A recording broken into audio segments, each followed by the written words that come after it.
37 The Tango of Jazzy Jayhawk. Barry remembered Tobias saying, that day an eternity ago, in another world, another dimension, that when he had watched Jazzy Jayhawk wrestle, he had been caped in an outfit like the skin of a cunning wren. Today, the great scholar wore nothing but a pair of black trunks and his trademark purple beak mask. It was impossible to get any sense of the face behind it, which was totally shrouded in shadow, even in the sharp autumnal light. But it was the only thing shrouded. As to the body, every bit of muscular definition stood out. But Barry had seen muscle. There was no gun show anyone could give by now that would be substantially more impressive than that of Drip Dry Eyes. No, it was more than muscle. There was a free and easy mass about Jazzy Jayhawk that was like the mass of no other wrestler, no other human that Barry had encountered. When Mothman McInnes had ground Barry into the ground, that superhuman muscular force had utilized a degree of effort. But it was difficult to think of the tectonic plates of Jayhawk's muscles as capable of what we call effort. It was like saying that an earthquake swallowed a city with some effort, an asteroid struck a planet with some effort. Everything about Jayhawk felt like he was a gentleman who had honed self-discipline to so great a point, he had come out the other side. And such a sense, by Barry's reckoning, should have felt at least slightly sinister. But coming from Jayhawk, it felt right. Now Jayhawk flexed. And Barry fell in love with him, he didn't know why. Oh, he didn't know why. This was a beautiful romance unlike anything he'd ever felt. It wasn't remotely physical, in the sense of lust and bodily functions nothing could be further from it. But nor did it feel platonic in the true, unspoken, genuine sense that such a word usually meant a sense of safety, of freedom from the dangers of strong desire. Here, there was a desire, hot and heavy, and perhaps, even a bit sweet. But surely this was the language of lust. No. Foolishness alive. Of course, it was too obvious, and understanding and wisdom and scholarly knowledge flooded Barry's being, hot and sweet and heavy, making him feel light on his feet, making him want to dance. This was what lust was based on, the wonderful thing that all bodily lust had fallen so far from. Was it not ridiculous, all could agree, to be prudish, to look askance at even the slightest physical pleasure and brand all bodily enjoyment as perverse? Of course. Yet even the most liberated, the most physically and mentally enlightened, utterly free from shame of the natural and consenting course of things, would unconsciously fall back on using the language of perversion, even when describing things they approved of. Why? They weren't perversions of love. After all, it was acknowledged they could be a part of a truly loving relationship. Rather, they were a perversion of this, a fall from this beautiful feeling of sweet romance that made Barry's heart sing like a bluebird and made his feet perform toe taps on the stars. And it was because of this fall, of this odd sort of misrepresentation, that they were still unconsciously labeled perversion, even when involving consenting, thoughtful, safety-conscious adults, this and no other reason. Now, Barry was swept away by the beautiful warmth of this feeling. And he knew that he needed it, and simultaneously, that he had to transcend it. This feeling was the feeling of a moment, and it had a basis which Barry didn't yet see or understand, a basis which he had to find. He looked again. Now Jazzy Jayhawk was facing Barry, beckoning. And with the worlds that had just opened up to him, Barry saw Jayhawk as just another scholar and wrestler, the best at both things, but no different in type. He would fight Jayhawk. It was a duty. A chore, almost. The honor had already been experienced. And he would continue to get to the bottom of things. He wasn't halfway there. Good, said Jayhawk, as if reading Barry's thoughts. You're finally starting to get somewhere. And he leapt. Jayhawk leapt, and 1,000 worlds shifted. And it was as if a new order of time was inaugurated. An order of time made for warriors, by warriors. An order of time for combat, and the horrors of combat. Barry could not condone such things. But oh, how glorious was the order. And how intoxicating the flowing sense of power. He had to act. Jayhawk came into his mind. See. Remember your own words, Jayhawk said. A thing without two sides at minimum, doesn't exist. There's always another side. He saw Galifandar Fiskes, wizard of the dark tundra. Barry. Fiskes shouted. Be careful. Don't forget to do your dodge rolls. Ronad Dork, that enigmatic seer, also came into view. Nobody does a tarot reaching perfection, not even Jazzy Jayhawk. Jayhawk was sailing through space, trailing 1,000 million billion quadrillion galaxies, a galactic ballerina of ruthlessness, and he seemed to be pulling on 1,000 million billion quadrillion different types and orders of time as he went, backflipping like a true gymnast and shredding the norms of the temporal for his own amusement. Without thought, without ever knowing why, Barry performed a dodge roll. Jayhawk's feet came down. And the reverberations of the air announced that the inauguration of warrior time had been a rousing success, and that the new age of might was well underway. Phil, backed by his dog boys, made a quick appearance in the mind. Barry, he yelled. Ya gotta get us outta here. Barry clenched his fist and brought it upwards. It hummed with power. It struck Jayhawk's chest with a force like a thunderclap. Barry followed through, and Jayhawk was sent cartwheeling through the air. Barry focused, and his body hardened to steel in an instant. He focused again, and his steel body became totally flexible. He focused again, and his flexible steel body became totally durable and quick. He ran to where Jayhawk lay on the ground. And Jayhawk got up, rising just as Barry was upon him. And without any sense of hurry, he brought his mighty hands, cupped palm outwards, together at the base, over his lower abdomen, and focused his energy outwards. A loud popping was heard, and a swift sweeping of wind. Barry was pushed back on his feet. And then it was over, and all Barry's alchemical advantages were neutralized. He had no hard skin, no flexible limbs, no nothing. Now, Jazzy Jayhawk ran forward. And he flew through the air with a drop kick stunningly identical to Barry's own. Barry attempted to dodge roll. He couldn't move. His feet were glued to the spot. The kick landed, and instead of flying right out of the arena, Barry was slammed down on his back, the solace of his feet still unmovingly glued. Jayhawk picked himself up, flipped Barry over casually, and, sitting on his back, he began to pull upwards on Barry's chin in an excruciating camel clutch. Okay, thought Barry. I'm game. Barry focused through the pain. He focused. His limbs were becoming limber. They were becoming elastic. Jayhawk pulled up madly on his chin. It hurt. It hurt a lot. The great stone rows of the Colosseum had nothing to grab onto. But there were massive evenly spaced floodlights hanging over the perimeter. Now, Barry got a sense of their spacing, estimating the location of the ones behind him. Simultaneously, he stretched out his right and left arms. And stretched. And stretched. And stretched. And stretched. And stretched. And stretched. And stretched. And stretched. And stretched. And oh man, his head hurt a lot. Jayhawk pulled up on his chin, and Barry knew he couldn't hold out much longer. He stretched. He stretched. He stretched. Bingo. He got a hold of the solid bars propping up the floodlights. He secured his grip. And he pulled. The men flew through the air as if attached to a rocket-powered zipline. Jayhawk let go. Releasing in the nick of time, falling to the hard stone bleachers with a loud ow.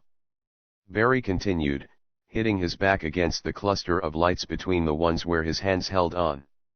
There was a cracking as shards of glass stuck themselves in his back. I am not happy with this situation, Barry said laconically to the world at large.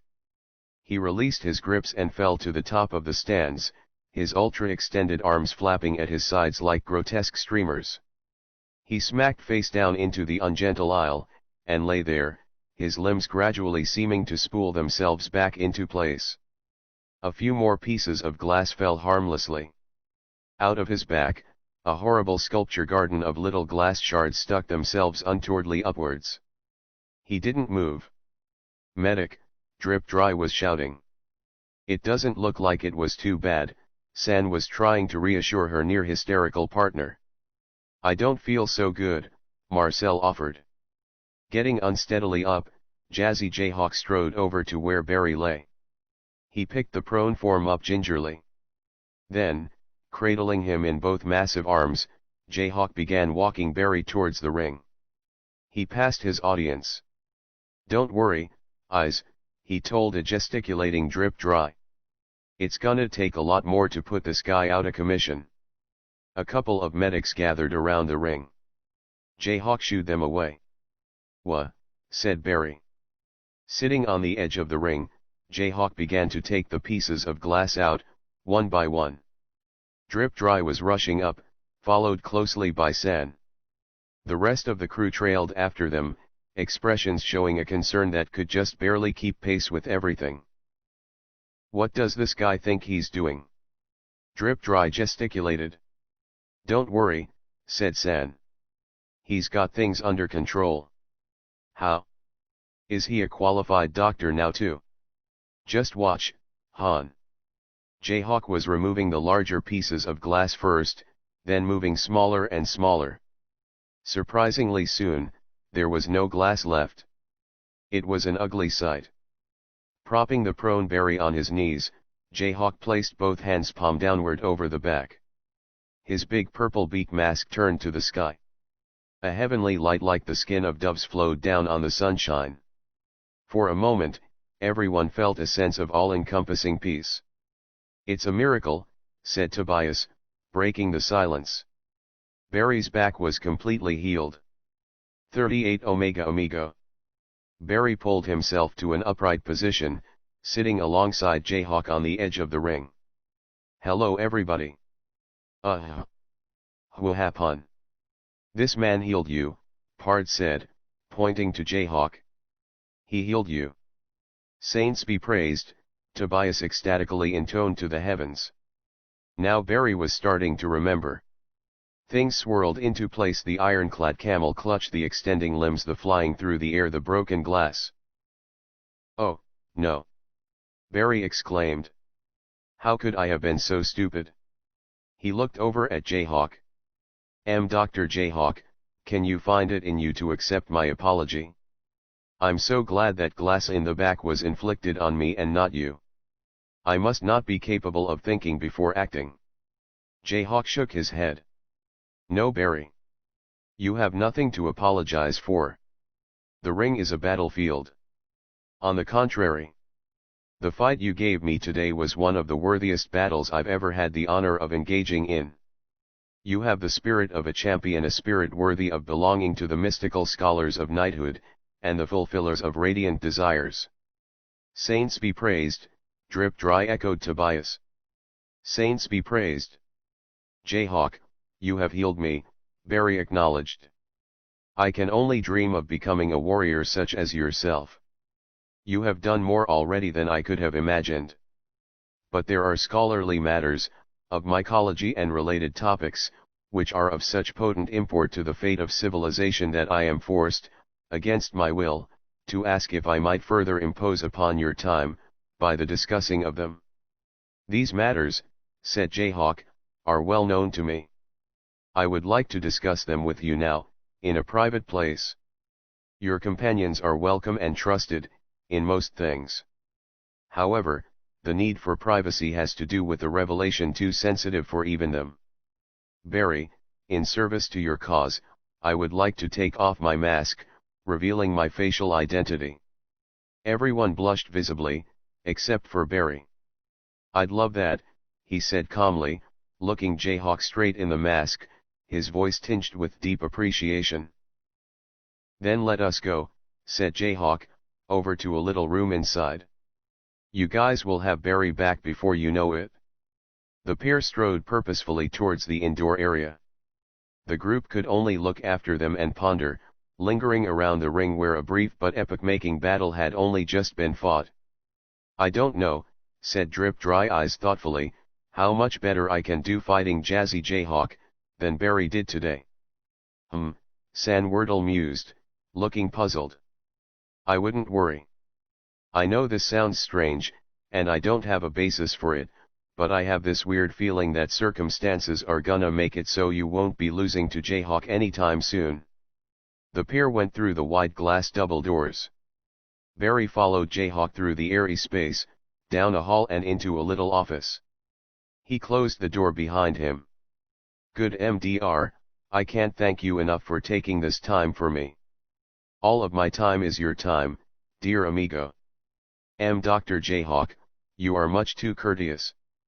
"Barry. You still don't get it?" Jazzy Jayhawk reached under his chin and peeled off his mask. As he lifted, there was a brief burst of light. And then, "How did I not guess this?" said Barry quietly, tears rolling down his cheeks. The face of Jazzy Jayhawk was the same as his own face, looking right back at him. "You have been all over, Barry," said Jazzy Jayhawk. "Gollyvanting across these great United States, you have truly lived proudly in the spirit of the swashbuckler. And you have found amazing companions. Admittedly some were more amazing than others. It's a sad truth of life that though we may be created equal, a few end up being a lot cooler than their peers. But you learned to treat them all with respect. And at last, you even learned respect for the downtrodden, that lesson that came to you so difficult.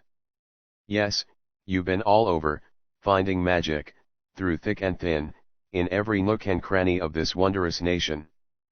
But you've yet to visit the most wonderful place of all, a place called yourself. Because it turns out that the true magic was inside all of us, all along." Jazzy Jayhawk shone with a radiance unbearable. Barry closed his eyes and turned from the glare. The light died down, and he turned back, only to find a spot of fading radiance where Dr. Jayhawk had been. Not even the mask was left. Gone so soon? They had hardly begun to talk. And then he knew it. Oh, of course. Jazzy Jayhawk hadn't disappeared, hadn't faded away. He had been absorbed into Barry, had gone to dwell in Barry's heart, taking everything with him, giving Barry all of his knowledge, his skill, strength, everything. Barry felt it now, and he wiped his tears away. There was nothing to cry over. Jazzy Jayhawk had gone home. The group had gone inside, and was loafing in the big chairs. Marcel leafed through a coffee table book. Who knew there were so many types of tarot decks? Pard flipped through his own large coffee table book on the table's opposite side.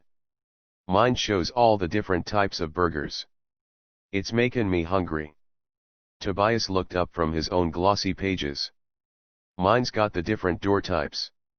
It's conclusive, said San, there's just a lot of different categories of things. Barry walked out, approached his group. Drip Dry immediately noted that he looked different. Where's Jayhawk? He asked. I can't say that right now. Will he be back soon? What did he say? Jazzy Jayhawk will not be coming back. I'm going to have to go away, alone, to do some very important work. Where to? Asked Marcel. The underground layers. How will you get down there? Jayhawk has given me the means. San, Marcel, may I ask you to look after my alchemical stuff for a while? Marcel nodded. Of course, said San. But Barry. The world needs your work. Don't stop now. I don't know how much the world needs me specifically. I strongly suspect the pair of you can do as much and more for mycology, but don't worry. Once I'm done, it will be right back to work. In fact, I can hardly wait. But these discoveries are the most important. I can see that, said San. I suppose this is the end of our journey together, at least for now. That's correct, said Barry. But I plan to be visiting Club Bazaar often. We'll be seeing each other before long.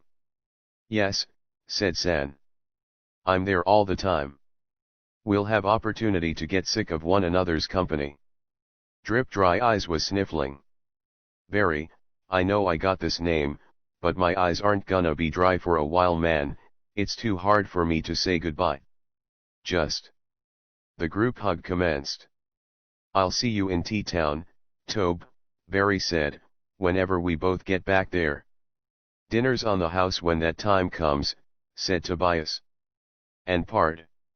I hope you'll visit us. And you've got a good future in wrestling.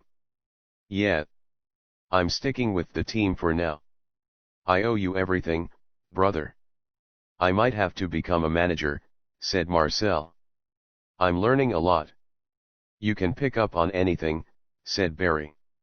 That's a wonderful ability. Nothing need tie you down. And when we meet next at the club, which will surely be very soon, I'll have intel for you to pass along to the rats. Yeah. Well, maybe. But just be careful. I will. I will. The group separated. There was a moment of silence. Barry, San said. I imposed myself onto your travel group. I have a bad habit of making impositions. But I have to say it's not over. We'll meet in Club Bazaar, of course, but we'll also be meeting in the waking world. The fun has just begun, dearie. Barry nodded. The group waved goodbye, wishing luck, gearing for the sadness of seeing the journey come to an end. You guys have great matches ahead of you, said Barry. Relish one another's company, and enjoy your stay in the GAC, city of yesterday's tomorrows. And when you see Chuck next, tell him I said hi, and that I'm sorry I had to shit on his face a whole bunch even though it was, you know, circumstances of the time and stuff. And suddenly, Jazzy Gecko was behind Barry. Guess you finally figured out something, the morose lizardman said. Barry nodded. Onward, brother in mystical knighthood. We've got work to do. They strode through a maze of corridors, heading downstairs, deeper underground, deeper. It was a ways to go down. Further, further below. They came to an elevator guarded by a suited goon with a holstered pistol strapped around his chest. Step aside, goon, said Jazzy Gecko. Sorry, sir. I haven't been given authorization to let you down here. Very well. Jazzy waved his fingers in front of the guy's face, once, twice, 3 times. He fell into a deep slumber. Jazzy boredly moved him out of the way, and they were heading down. Barry hit the 4 button. First stop, President Aaron, said Jazzy. They got out. The corridors were endless. A stale world of office smells, a labyrinth of lost potential, a drably lit dungeon. How inefficient could a layout be? Yet it kept winding, cramped halls with no sense, misleading by twist and turn. These were the government offices, and nobody they passed harbored the least suspicions. They shouldn't have. Neither Barry nor Jazzy Gecko had the least interest in them. But there was a man whose office was around here somewhere, a man they were very interested in, a man they had to have a little talk with. They finally made it to a wide hall, filled with armed guards. How's it going, guys? Asked Jazzy. Just doing our job of standing here, boss, the head guard said sardonically. Jazzy began to wave his hand in a strange manner. What's that you're doing with your hand, pal? Asked the bemused guard. Soon, all the guards had their eyes glued to his hand. Just a little relaxing hand exercise, said Jazzy hypnotically. Yeah, conceded the guard, that is pretty relaxing. The eyes of the guards glazed over. One by one, they slumped against the walls, lost in a trance. Jazzy walked right into the office of Twilight Bidding Aaron, president of the central government, and Annette Trapp immediately lifted him up, leaving him dangling helplessly from the ceiling. A man behind a desk looked up at him triumphantly. Jazzy Gecko, you pest, you thought you could. Who the hell are you? He dropped his gaze to where Barry had just arrived. Twilight Bidding Aaron was a tall, broad-shouldered man with close-cropped auburn hair and an auburn cop mustache. He was the type of standard law and order head goon you might expect to find in the position of Central Gov president. His eyes were dead and hollow, the eyes of a murderer. But there was something else about him. "Ask Mr. President about his cool mustache," Jazzy called down sarcastically. Barry looked at the mustache, trying to mentally remove it from the face. The man's aura was almost extinguished. That didn't help any. There was something funny. "Oh, all right," the president said impatiently. "It won't be obvious, Barry. There are variations in the code." He peeled off what had looked exactly like a luscious, natural piece of facial hair. It was the face of Ted Winson, with only a few details changed. Sharper features, less wrinkles. A Ted who had lived a worse, more evil, less strenuous life, who had warmed to cruelty like a true politician, and without the true experiences of living, had never developed his own character. And though he wasn't conscious of the fact, Aaron's was a face filled with sadness, with confusion and disappointment, a face that knew something was missing, but couldn't admit it up front. It was a face without family, without the understanding of the importance of the all-human family unit. So it had turned to artificial cures for its terminal soul illness. Now, Barry saw its small aura, saw it all clearly. "Yes, I know, you're such a good judge of character," the president said. "You can dissect my aura, cut it apart like a lab frog in biology class, and you see everything. I'm insufficient, aren't I? Superficial. Of no benefit. I know. I know. It's sad." His eyes drilled into Barry with futile resentment. "I made clones of myself, on a lark at first, giving them healthy family lives to see if they turned out better. In every case, it worked. Including the case of Ted Winson. You've been a witness to the success. The original may be a hollow bastard. But the clone is whole, Barry. The clone is whole. That's the power of the nuclear family unit. The limited family unit. That's the cause I've dedicated myself to. And if you're really sure you want to go against that cause, you'll have to go through me." "I know," Barry said, "that nothing I say will dissuade you, Gasportu." "How did you know my old name?" the president demanded. "I know," Barry continued, "that you've put yourself on immovable rails of dogma long before now. But I want to give you something to think about, for after I kick your ass. Remember that Ted himself realized, after we'd deprogrammed him, that you can't force people into artificially generic ways of life and expect a consistent good outcome. You can never replace clean living with a pre-packaged, convenient alternative, any more than you can bottle and sell sunshine. I know you're in pain. But it's not easy for any of us. And if you don't let Phil and the dog boys out of that big closet behind you, let Jazzy Gecko down, and let him guide you out of here and into his rehab program for power trippers, I'm gonna have to make things a whole lot harder and a whole goddamned lot more painful. Boy, I'm telling you right now, you'll be able to write your thesis dissertation on what it's like to suffer. I'm gonna bring you hurt that I've never brought anyone before. This is a special reserve hurt, child, and you're about to go down in the history books for setting a world record in hurting." Gasporta ripped off his shirt, revealing the broad, hairy mass of tough scar tissue that was his flesh. Then he pulled an unsheathed katana out from under the desk. "World record in hurting, huh? I'm already the record holder since day one.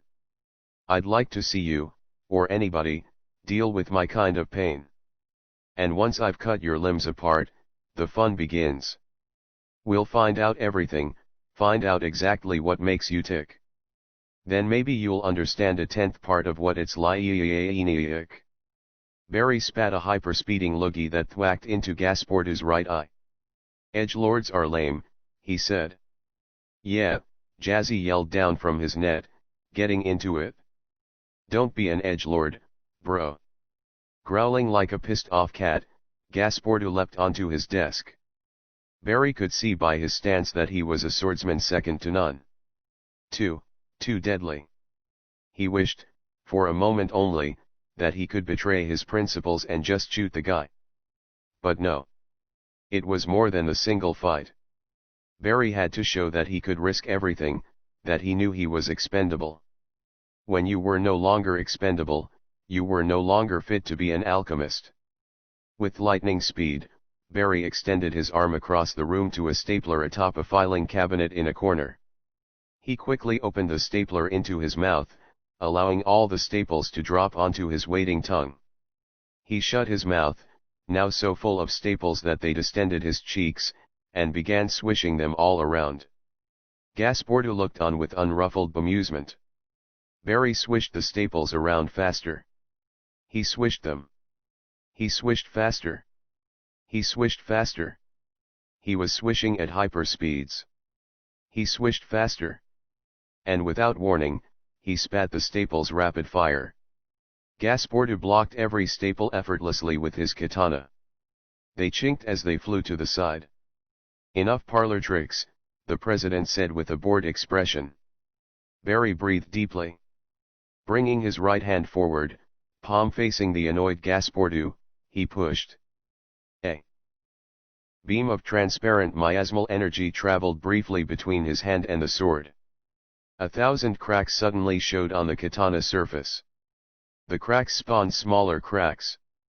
The smaller cracks spawned smaller cracks. The smaller cracks spawned smaller cracks. This continued a few more times, until Gasportu's erstwhile blade began to fall into a pile of metal dust on his desk. He chucked the hilt away. On your terms, eh? Okay. You got it? Barry rushed up to the desk, jumped on. Gasportu reached his hands for Barry's throat. Barry tapped him lightly on the shoulder, chanted something under his breath, and swayed slightly. Gasportu froze as if encased in ice.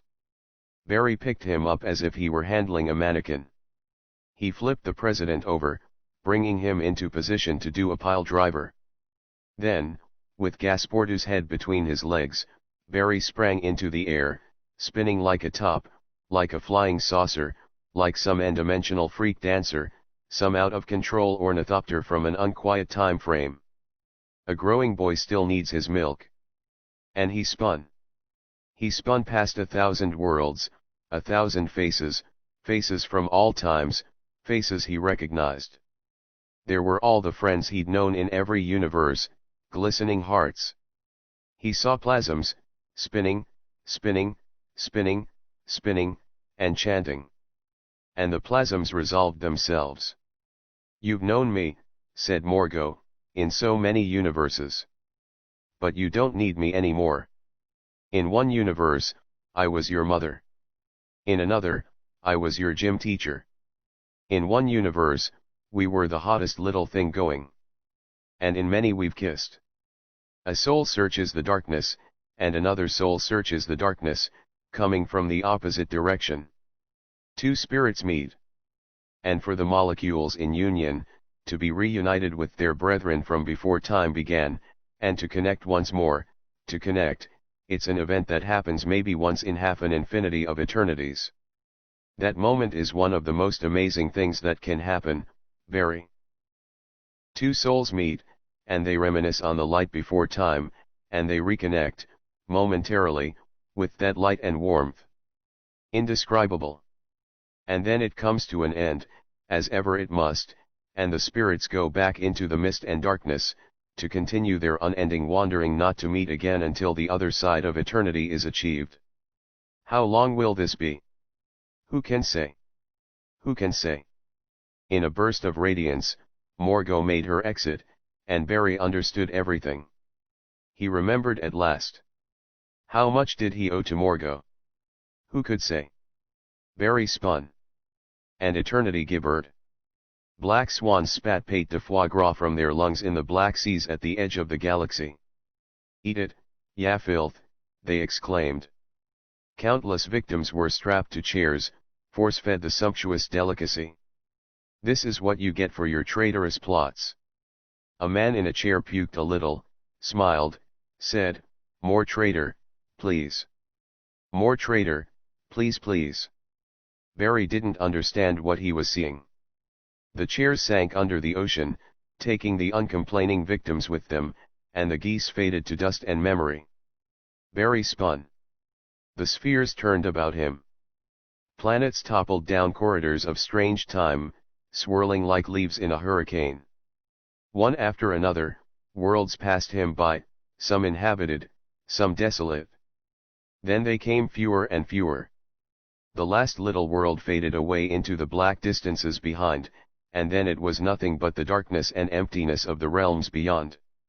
Barry plunged.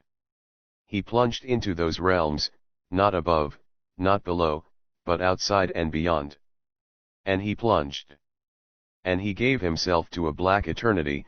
He spent 1,000 black eternities, in fact, on the wild plunge.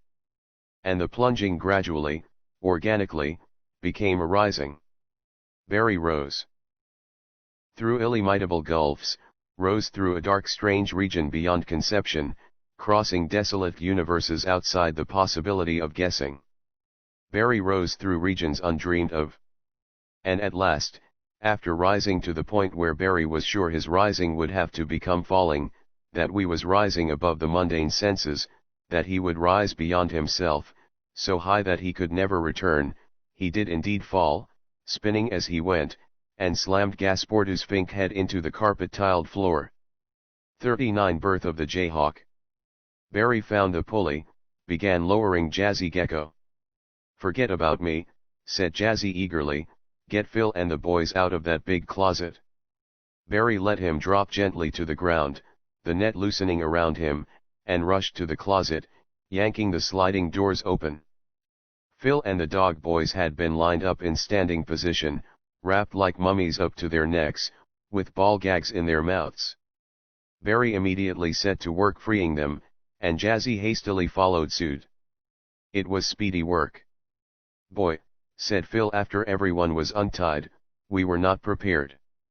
I been trying to run semi-legitimate businesses like the semi-honest man I am, without a bunch of interference. Welp. These guys were ready to interfere. Color me impressed, Barry my boy. You have really made something of yourself. Meanwhile, I've just been tied up like a rotisserie chicken. Put your mind at ease, philosophy Jazzy will guide you out of here. I have other things to attend to. Best of luck." Without another word, he turned to Gasportu where he lay. He leaned down, put his face over Gasportu's, and breathed into the unconscious, possibly dead president's nostril. Then he stood back. Gasportu opened his eyes. Uneasily, he clambered to his feet. "Brr. Barry. Where are we? What universe, what timeline is this?" "We're in a mixed-up dimension," explained Barry. "Follow Jazzy Gecko over there. He can explain everything to you. I've got to go speak with someone." "Stop number 2, said Jazzy quietly. Barry turned to the desk, lifted it up on one side and tipped it over nonchalantly, scattering papers, office supplies and metal dust. There was a trapdoor underneath. Barry stepped onto the ladder, and turning, he said, "Thank you, Jazzy Gecko. I hope you'll join us at Club Bazaar sometime. You know where it is." Then he descended the narrow hole, out of sight, down into darkness. He descended. The ladder came to an end, and Barry turned in the confined space to slide open the door for a small elevator. He got inside, shut the door behind him. A single electric light right above his head gave off a red glow. It felt like being in a mine. Barry scanned the buttons. He wanted the lowest level 108. He pressed the button. The elevator began its rattling descent. Small eye-level slits in the old rusted metal elevator let the passenger get a brief, narrow look at what was passing. As Barry descended, he got brief, narrow peeks at wondrous sights.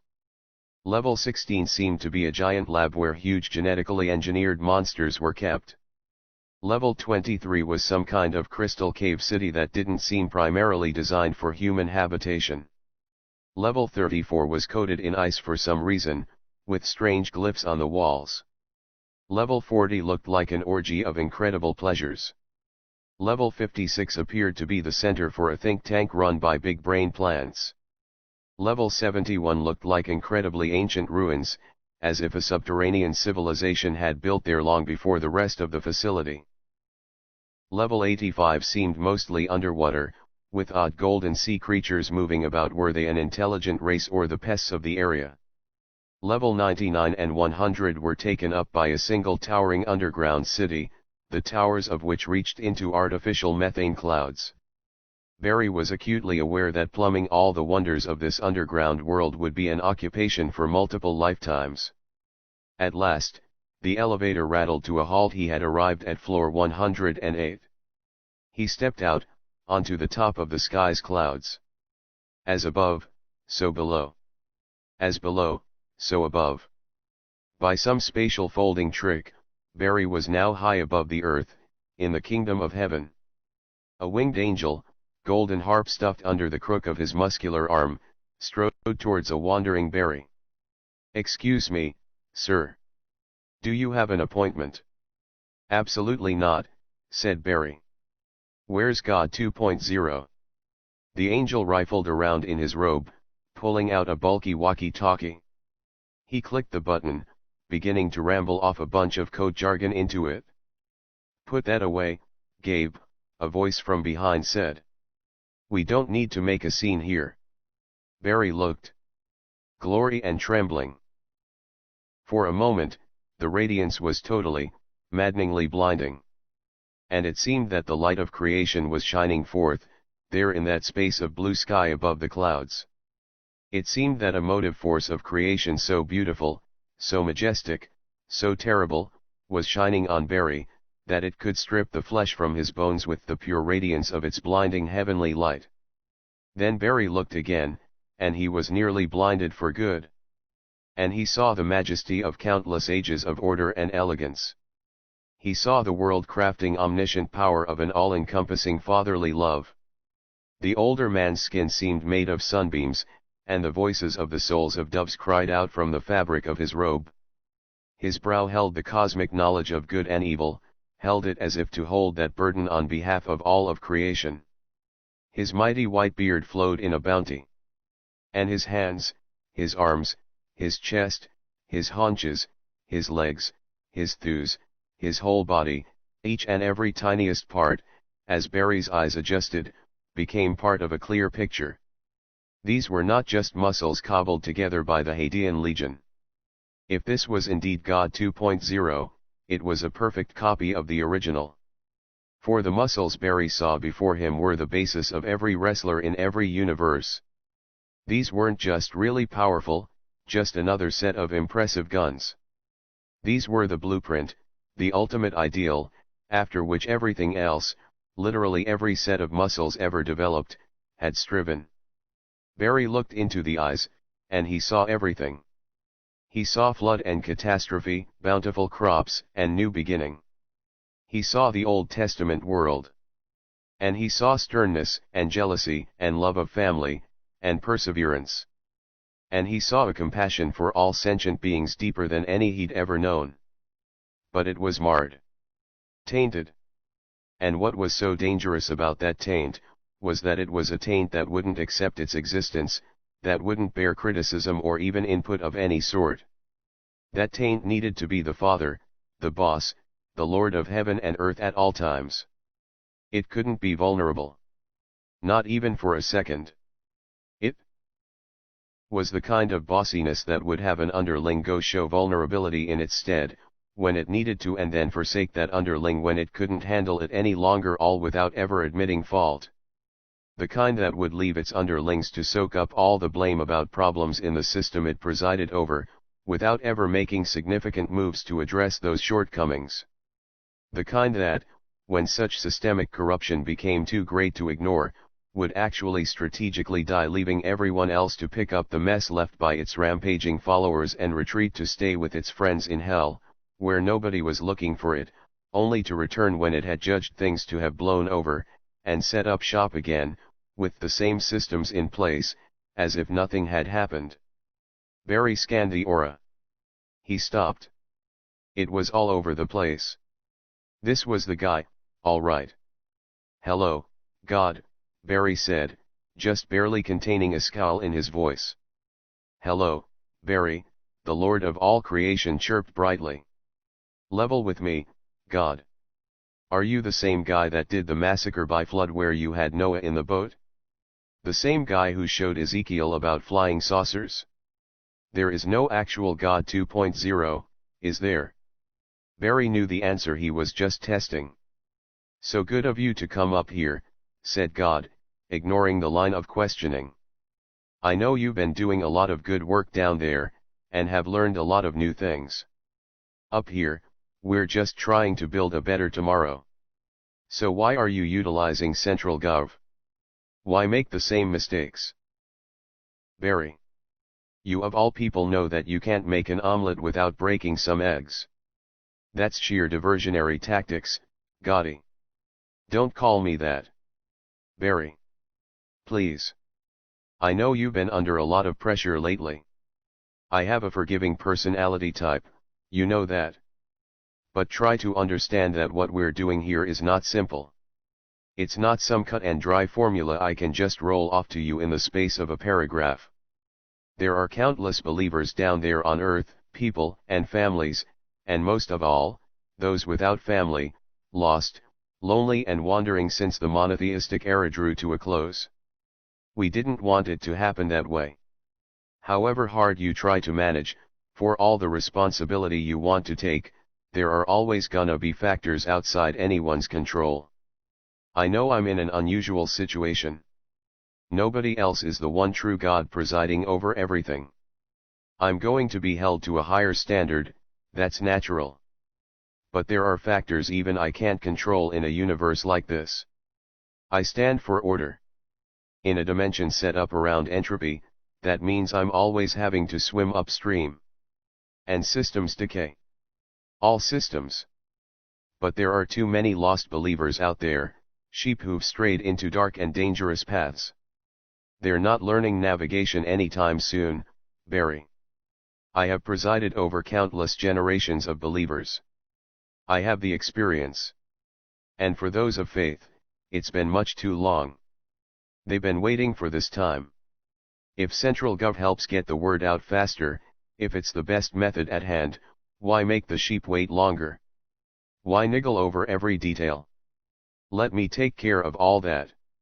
Have faith, Barry. Have faith. God finished his spiel. And with the last faith, he spread his arms. And a warm, loving radiance offered the most complete sense of security imaginable. But it was more than just a codependent bid for simpering daddy protection. Barry saw that in God, at least in the mood he was in right now, there was real peace. He saw that God, for all his numerous faults, did no love, defined it even, that even when he came up short, letting his values slip up, or simply ignoring blind spots in said values, he was still really trying to do the very best by his followers, that he only wanted his people to prosper. Barry saw, and he understood. He understood how hard it could be sometimes, how unforgiving it could feel to be a father, let alone father of creation. He saw the love, the compassion even, and he knew that God's followers were thirsty. They were thirsty as heck for a long, cool drink of their one, the Godmeister, the one who could come down and show them the love that they desired and deserved. And Barry wanted that to be able to happen for them. He wanted to give them that freedom, that joy, that glory, that love, that peace. But not like this. Not like this. Barry pointed his finger at God. Listen, God. I know all that. Don't you think I know that already? I didn't come here for no good reason. You're supposed to be omniscient, and I think you do know a thing or two. So you tell me, Palestine, would I just drop in here out of a punk sense of mischief, just to mess around and try to get your goat? Would I be starting all this without a damn good reason? I'm insulted, my lord. I'm insulted. You dodge town, dead for a turbulent age, peace out without so much as a word. Then you come back. But you don't just pop back in and bring some closure and transparency and explanation. You work with hell, who you still tell all the normies you're totally against and have nothing to do with. It's okay, I know they have delicate constitutions, things are complicated. Okay, you work closely with hell, and now hell skipped town, and out of the picture entirely. Goodbye to any chance of clarity from over that way. And you set back up, same shit as before, and want people to just forget anything ever happened. So far, I'm completely with you. No problem at all. But now, you're funding a corrupt organization. And they're hurting innocent people, believer or otherwise, apparently on your behalf. Now you listen up, G-man, you listen, and you listen good. Barry felt the energy surge through his veins. His hair became frazzled, curling as if caught in a grease fire, popping out of his head in great plumes like smoke. His left leg began moving up and down, completely unconscious, in a steady rhythm. A unit of angels was gathering, readying their trumpets. Barry felt the surging energy, almost too much to bear, and from some unknowable well of souls, a steady doo-wop rhythm began to emanate, to pulsate, covering every square centimeter of the kingdom of heaven, overcoming Barry with the power of its cess. Now, listen up, Gotti. The doo-wop rhythm surged about him, and the motion of his leg became more pronounced, falling into the groove of the rhythm, pulling his body along with it. He was nearly bent double. With the excruciating ecstasy of the soul force which was permeating his being to its very core. With titanic effort, he stood up straight, leg bobbing steadily, shook the frizzy jungle that was his hair from out of his eyes, and began stepping steadily towards God, with a gaze that set the heavens on fire. Without a trace of hesitancy, the gathering angels began to blow their trumpets, fitting their short, sharp notes into a perfect doo-wop harmony. And Barry sang. Now you listen here, Mr. Gotti Pants. Het. You think you can just go round, actin' funny? You wanna give these corrupt peoples all ya money? We believed in ya, and we kept giving you a second chance. Looks like you're up to those same ol' tricks, without giving it a glance. Well, I know you think that you can just walk out and do as you please. And everybody is just gonna fall to their knees. Maybe it's what you're used to, well, you've been spoiled rotten. I'm gonna ask you,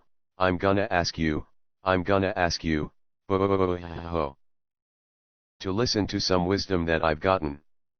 Because when you got no accountability, it's a problem for both you and for me. The whole world, this planet, this little globe, they love you. Every night the little children are praying and dreaming of you. It seems like we keep buying into it, that you gonna change your ways. And we'll just wake up and see you own up one of these days. Well, you got me tired out, Gotti, that's all I gotta say. And I'm so tired of your fool actin', your double-crossin', your lyin', spyin', cheatin', sneakin', stealing little gay arms boy. I said I'm so tired of these gay arms boy. I said I'm so tired out boy. Shucks, that I can't even pray, can't even pray. Because, Gotti, when you got no accountability, it's a problem for both you and for me. When you know this, got no accountability, it's a problem for both you and for me. Won't you see this, when you got no accountability? It's a problem for both you, and for me, me. For me, look at me, listen to me, why not tryin'? Listen to someone other than yourself for a change, Gotti. Shoomp. A climactic, powerful downbeat resounded across the heavens, and Barry stood with his head cocked in ultimate sass, hair at point of critical frazzle, hands palm outwards on his hips in a dancerly manner. The angels looked up from their trumpets in shock. And it was clear that nothing could ever be the same again. It was clear that nothing could ever be the same again. Check your privilege, God. I was hoping it wouldn't come to this, Barry. Stop funding the central government project, God. You know I can't do that for you, Barry. You don't have to make this difficult for both of us. I can't just let a mortal tell me what to do. That's not how this works. I'm quite firm in my position. And I see you're firm in yours. God ripped his robe open to the waist, flexing his heavenly thews. But if it's a fight you're after, Barry, I'm always game. You think you can take me on? I might have guessed this was what you wanted. Barry cracked his knuckles. I'm ready. Good. I was hoping you'd say that it's been too long since I've had a good one-on-one brawl. And Barry, whatever happens, remember this. I consider fighting with you to be an honor, you son of a bitch. 40 jazzy endings. God rushed forward. And there was no halting that rush. It was the rush of the heavens, the hammer of Thor, the tide of the ages. God rushed, and the force of the heavens rushed with him. The sky cracked open. Across the world, doves inexplicably took panicked flight. Satellites, a top-secret technology still unknown to the common folk of that undreamed of time, were jostled from their orbits. The cycle of the tides was messed up. In Jacques Immer's inn and saloon, the former town drunk was enjoying a soda pop. Suddenly, for no apparent reason, suds started to squirt from his nose. He looked at the glass bottle. I gotta give this stuff up, he said, throwing it over his shoulder. Rots your teeth.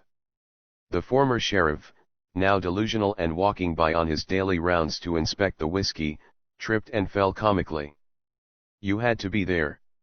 On the bayou, the gator tribes were gathered around as their leaders were busily engaged in wrestling giant alligators. Cheering was erupting. Suddenly, in the water all around, hidden bubbles of pressure all rose to the surface at once, popping noisomely in a massive release of noxious swamp gas. The gators, shocked by the odor, slipped from the chieftain's grasps and ran off in an effort to escape the smell's foul sphere of influence. The gator tribers scrunched up their faces, waving their hands in front of their noses. Ew, that nasty, they could be heard to say. Puts a real damper on tee fun. Ize done fote day anywho, gots ta gits bok tea they wives and chill errands. And taking their catches with them, they returned to spend quality time with their families, an experiment so successful, it would be repeated on numerous future occasions. In Neozo, every crow in the city caught and flew into the air at the same time, startling the residents.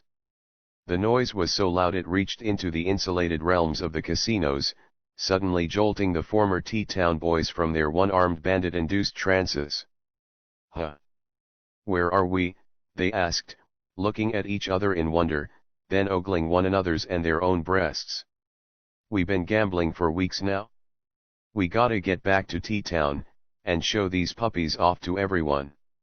On the Galvanite boardwalk, old attractions that had been closed for years, considered inoperable and beyond repair, suddenly lit up with gay carnivalesque lights. A merry-go-round that was thought a mere decorative relic, began to sing and spin merrily. People from all across town rushed with their children to see the strange spectacle. In the slums of West Pueblo City, the dogs let out a crazed racket. They really were going after it? They yowled. They yowled like there was a sky packed with full moons. Finally, so great was their yelping and howling, that it drove the crooks, the scumbags, the pimps and pushers and fiends of the Dark Allies, into a maddened frenzy themselves. Clutching their heads, eyes bulging, the immoral scum ran from the dogs and from the city, disappearing into the desert, never to be seen again. Rumors told of a town of crooks far out in the wilderness, others said that they were all eaten by coyotes, and some said that they simply went to other towns. In a world such as this, anything was possible. In Muscle Beach, the lifters began to show strange symptoms. Almost all, in the middle of sick reps that were having them feeling the positive gains, were forced to pause to confront a bout of gaseousness. Dark legends tell that so great were the stomach churnings, that in some locations, mighty lifters actually took big accidental dumps right there on the bench. Mothman quieted such speculation, and the rest of the day was taken off as a rest day. Later, the lifters who were there would tell of it as boring at first, but surprisingly refreshing in the end. Along the great Pacific coast, the waves were gigantic. The surfer dudes were ecstatic at the incredible board times they were able to achieve, and in celebration, sales of date shakes skyrocketed that evening. In the Great Redwoods, Jazzy Gecko had just arrived, with Gasportu and Phil with his dog boys. Due to the difference in the operation of time inside versus outside of heaven, it had been 2 weeks from when Barry stepped off on floor 108. The group was sitting around sipping tea after a tiring journey, when the water in their cups began to show ripples, as of some great impact far off. "It's happening," Jazzy said. In the dusty valleys around the Yolanda Inn and Suites, the occultists were busily thwacking away at each other, with no end in sight, their ludicrous costumes accumulating more musty funk odor by the day. Suddenly, the dust rose even higher, swirling around the land in wild dust satans of malevolent fury. Many a garish wig, tacky ornament, and cheap rag was swept off the wearer and high up into the air, to float above the world in a display of dust and trash. "You know," one man could be heard to say, "I don't think I need that wig anymore anyway." "Yeah," responded the leader of the Yellows, who was now doing quite well in the tournament. "It's almost not fun at this point. Who needs all the body shaming?" This puzzled the crowd, who were uncertain what the term body shaming referred to. However, it was felt that it sounded like something to be avoided who likes shame. And in the end, as the dust swirled in a melancholy glide back down, it was decided that everyone at that year's legendary EO would be declared a winner, sharing the victory between all 85,000 participants. Yolanda, upon hearing the news, wondered if she had made enough money yet to sell the inn and move somewhere else. She'd have to carefully go over her books, but it looked good she might be there financially. She might. And in the GAC, Chuck Dazzler was lying in his bed, thinking of mammectomy. He needed to take back his life.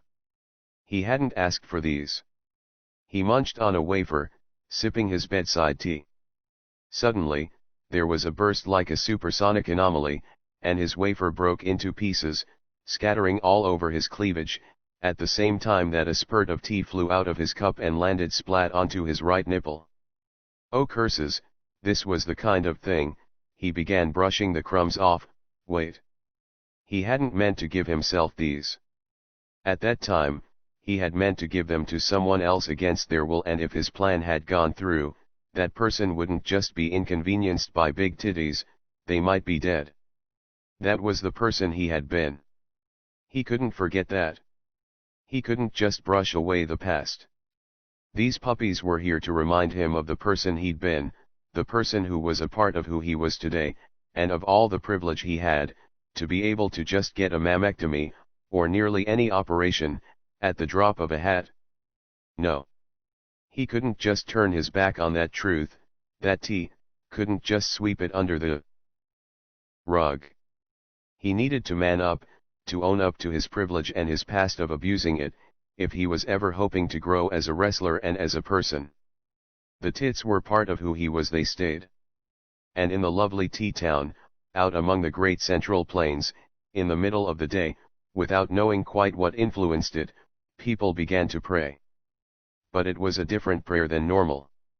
They weren't just praying for wellness or forgiveness or loved ones or wish fulfillment. They were praying for accountability. And the prayer spread. It spread out of T-Town and all across the Central Plains region. In hardy farmsteads, sturdy folk who were engaged in important midday work dropped to their knees and prayed for accountability. The wave of prayer spread across the United States, to every corner of that great nation. It spread north, to the mercurial tundra, and south, across the cosmic dust plains. In deep forests far, far south, and on high mountains, they prayed. Across the ocean, and around the world, they prayed. And none knew what brought it on, but still the incantations rose to the heavens. In mighty Asiatic mountain ranges, cosmic hobos stamped the mystic sign of accountability upon their wrinkled and knowing brows, and chanted and prayed with legendary prayer power, on behalf of all the world. And it was all the world that was praying now, through every corner of the globe, every nook and cranny of that swirling, diaphanous blue and green planet, like a magical teardrop against the backdrop of cosmic night. They prayed. They prayed. They prayed. Accountability. God rushed in. If Barry hadn't had the power of Jazzy Jayhawk, the power that had been his all along, he likely would have been vaporized. If Jazzy Jayhawk alone had gone up against that onrush, he likely would have been thrown into outer space, spinning and drifting helplessly, or have been plunged into the ground miles below. The rift in heaven was opening wider beneath the battlers. Barry crossed his arms and met God's attack, and the impact was such that it sent them both careening through the air. God regained his balance first. Rushing through the air towards Barry, he came up and landed a swift left hook to his unguarded belly. God then took his right fist and knocked Barry's chin with a merciless right uppercut that sent a tooth flying. As Barry started to tumble away from the force of the impact, God quickly landed a spinning roundhouse kick to the midsection, further accelerating Barry's wild tumble through the air. The tremendous pain sharpened Barry's alertness. God was tough. You don't get that kind of rep for no reason. He needed to act. He got his balance, halted the tumble. God was closing in hot. Barry breathed in, geared up his limbs, and flipped around, letting fly an oversized spinning axe kick. God couldn't avoid it. He put up his world-shaping arms to block the descending appendage, but it struck so savagely that it knocked the crossed arms onto his cranium and set him to flipping around helplessly. As God flipped face forward over and over, his numb arms at his sides, Barry floated up from under and brought up a right fist flaming with energy. It connected, a resounding uppercut that detonated in the center of the Almighty's face. Now it was God's turn to spin helplessly, his face scrunched up in pain, nose bleeding. He spat a tooth. "Me damn it, Barry," God said as he brought himself to a halt in the air, grinning savagely. "You just have to make this fun, don't you?" The two rushed together, and this time, God hit Barry in the face in the same instant that Barry punched God in the gut. Both recoiled from the blows. Both were quickly back in. God kneed Barry in the groin as Barry jabbed his elbow down on God's head. This time, after recoiling, they took longer to recover. Both fighters were looking the worse for wear. Barry felt like he was going to throw up at any moment. He felt like Joe Frazier must have felt in the Thrilla in Manila. He spat a bloody glob. God was wiping blood from his chin, from where his lip had started to bleed. This was getting ridiculous. It was time to finish this. Once again, Barry and God rushed together. This time, they came to grips, locking fingers in a primordial wrestling confrontation. Space thrummed. Clouds swirled around the area as if caught in a hurricane. On the ocean surface miles below, a giant whirlpool developed.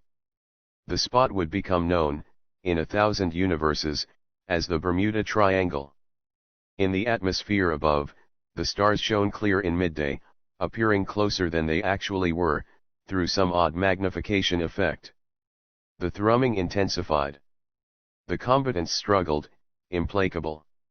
A sphere of burning aura was developing around them, smoldering with mighty cosmic energies. They grappled. Space thrummed, and the powerful aura sphere was burning through reality itself. In the ocean below, the whirlpool began to boil, and great clouds of water vapor flowed out from the region in all directions. The swirling clouds on the perimeter around the fight began to shoot out lightning. Above, the stars burned brighter, stoked to greater heat by the occurrences above the earth. God had a hold on Barry, or was it Barry that had a hold on God? Suddenly, the sphere burst. The pair was spiraling, careening, plummeting through the air, sending shock waves in all directions. Out on the Great Delta Bayou, a crane doing its afternoon reps looked up to see a meteor streaming hot through the air. People all across the South noticed. And the meteor flew. It flew, losing altitude, but not losing intensity. It flew high over the dismal trees of the dank woods. Exiting Jacques Immerns, the former town drunk looked up. "Is there two fellers in that comet? Ho boy. I must be getting one of them sody pop sugar deliriums. Better go lie down." The flying object lost more height, speeding along. Finally, over T-Town, it crashed. With an anticlimactic thud, God and Barry both hit the ground together, rolling over the ground and over one another. God came to a stop lying flat on his back, scuffed and sore, breathing heavily. Barry rolled a ways longer, and finally came to a halt, partway propping himself shakily on his elbows in the yellow autumn grass, before lying all the way down as if to hibernate. For a prolonged time, the two lay as if they had no plans on arising, as if it were the most carefree thing in the world simply to lay in the dead grass on a brisk, refreshing autumn T-Town afternoon. They lay in the grass. They had earned their rest. After a while, God opened his eyes and stirred. Barry rolled slowly onto his side. Limbs aching, with much accompanying gasping and groaning, the two rose to their feet. Barry leaned his hands against his knees for a moment, looking at God. God was in the exact same posture. They slowly straightened their backs, collecting their balances and their wits, and strolled towards one another. God started chuckling. And Barry found it was contagious. He caught the chuckle bug too, and soon, they were both laughing. And then they were howling with mirth. They looked into one another's eyes, leaning their arms against one another momentarily to steady themselves. Then, the laughter died back down, the mirth leveled off. All that was left was appreciation. "I hate to do it," said God. "It's hard to back down from another commitment. But I'm gonna have to find a way to let Central Gov down easy, and cut off the funding." Barry offered God an earnest gaze. "Those guys don't give a shit about you or what you stand for. I know it's hard, but it's the right thing to do." Yeah, I guess so." The pair stood, at a loss for words. "Well," said God, "when you've got my job, there's always something to take care of. I'm heading out. You take care of yourself." "And Barry?" "Yeah. Don't get rusty on me. This is not the end." Before Barry could even respond, God strode off into the distance. The rumors were true, thought Barry. He was everything they said he'd be. But how many more mistakes can we afford? He would have to keep his eye on developments. God was right, this was far from the end. It was only the beginning. What would Barry do next? What now? Barry walked in the opposite direction. At the edge of the grass, there was a path. Copses of giant bamboo reeds stuck up on either side. Green vines grew over everything. They covered the ground. They climbed along the scraggly trees, leaves bursting with autumn color, and snaked along the large brown rope vines. Popping out from the ground covering of vines and fallen leaves were occasional patches of small, colorful flowers in the shape of 5- and 6-pointed stars. These were the woods that Barry had been thinking of, the woods that he had been dreaming of all through his travels. He admired the natural beauty, as was the wont of all scholars, all gentle people. Barry walked the path.